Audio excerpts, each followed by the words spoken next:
Hey, how's it going everyone? My name is Morgan and welcome back to Final Draws. So today we're going to be going over the 1.4 patch notes for Legends of Runeterra. This is going to be kicking off the brand new season of Fortune. I will have the full patch notes linked in the description below. I'm going to kind of rapid fire this, hit the important points. We're going to go over the new game mode that's coming. We're also going to talk about the champion card changes along with follower and spell changes, and then a minor thing or two at the end of the patch notes. But if you guys want to read every little thing that they've changed and why they're changing it, I will have the full notes linked in the description, but let's go ahead and dive right in. So first up, we have a new mode called Gauntlet. Gauntlets are limited time competitive modes with unique deck building rules. The Gauntlet will open every Friday through Monday, with each weekend featuring a single format from the Gauntlet rotation. The first Gauntlet begins June 26th and will use a standard deck building rules as we test drive the underlying tech. A second type of Gauntlet, Singleton, will join the rotation on July 3rd and will challenge you to build a deck using no more than one copy of each card. In addition to XP based on your number of wins, everyone who takes on a particular Gauntlet format will receive a special icon, while those who make it to 7 wins will earn the exclusive Gauntlet Conqueror icon.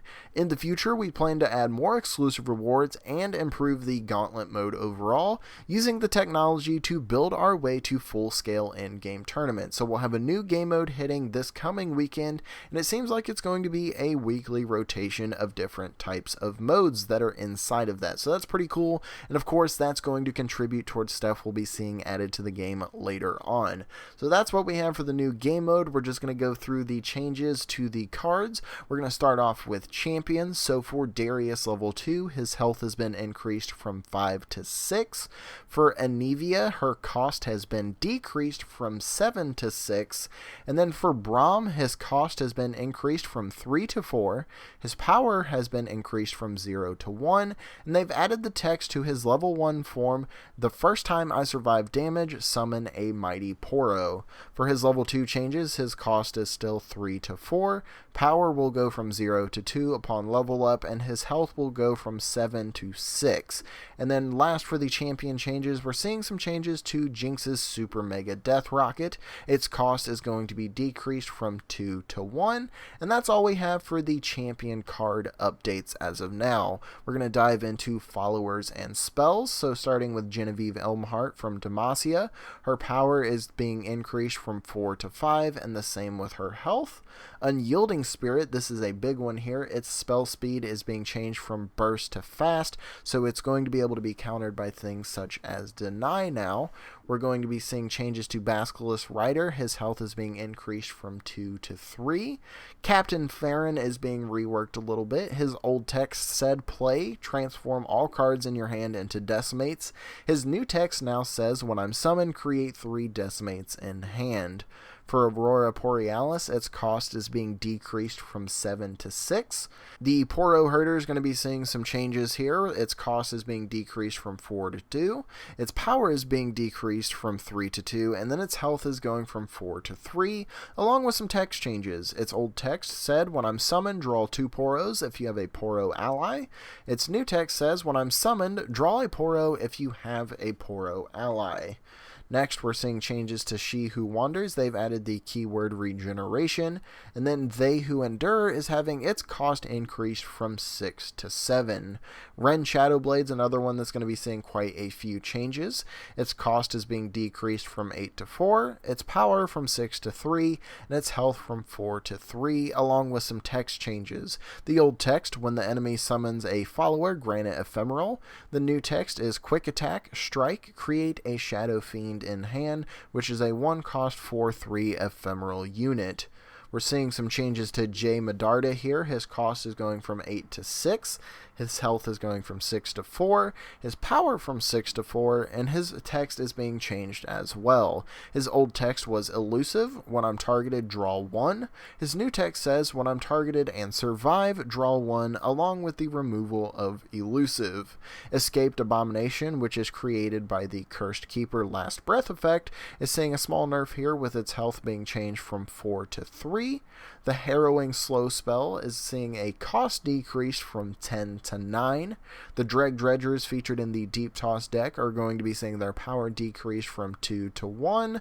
And then Mind Meld, another slow spell, is having its cost decrease from 8 to 7. And then we have Petty Officer having its health increased from 1 to 2. So this next section here is going to be talking about the Steal from Deck cards. They said drawing from the enemy deck has been a contentious mechanic in Rising Tides, and we're making a change to address some of the frustrations players have experienced. First, let's call the effect by its new keyworded name, which is Nab, which has the important difference versus its prior functionality of drawing from the bottom of the enemy deck rather than the top. Previously, these effects cause unintentionally sharp matchups with any deck looking to manipulate the top of their deck, particularly for your deck buff strategies. And we also understand that it can feel particularly frustrating to have the card you are about to draw used against you, regardless of there being no general statistical difference in drawing from the bottom. As a minor note, this change will also prevent nab effects from filtering your opponent closer to drawing their champions. While this could be an interesting trade-off, it wasn't an explicit design goal for the mechanic, and we think it's worth losing in the name of overall improvement. We'll be keeping a close eye on the impact of each of these changes, and are open to making further adjustments as necessary. So the cards that are going to be affected by these changes will be Black Market Merchant. His health is being decreased from 2 to 1. Pilfered Goods now has the new nab keyword added to it as well, along with Yordle Grifter. So they are adding some new cosmetics with this update as well. I will have them up here on the screen for those of you that are into those types of things. They also made some changes to expeditions and whatnot, swapping out different cards that you guys can build your decks with. But the last thing I really wanted to touch base on here in the patch notes was the vault cap and bot account bans. They said, while we're always working to protect players from botting and similar activity, we generally won't share specifics. However, this patch we're making a minor change to the vault as part of these efforts and would like to provide some context.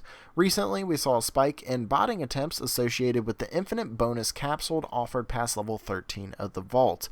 As part of our ongoing efforts to combat this kind of activity, we're capping bonus capsules at 25, still functionally infinite for humans without offering the same level of botting incentive. We've also issued an associated wave and account bans, which is Riot account wide, and are adding automated elements with this patch. As always, thank you for your reports on suspicious account behavior. Other than that, the rest is just general bug fixes, card text clarity, and things of that nature. So let me know what you guys think of these changes down in the comment section below. I'd love to hear your guys' feedback. As always, the full patch notes will be linked in the description as well, but I'm going to go ahead and get out of here, and I will see you all next time.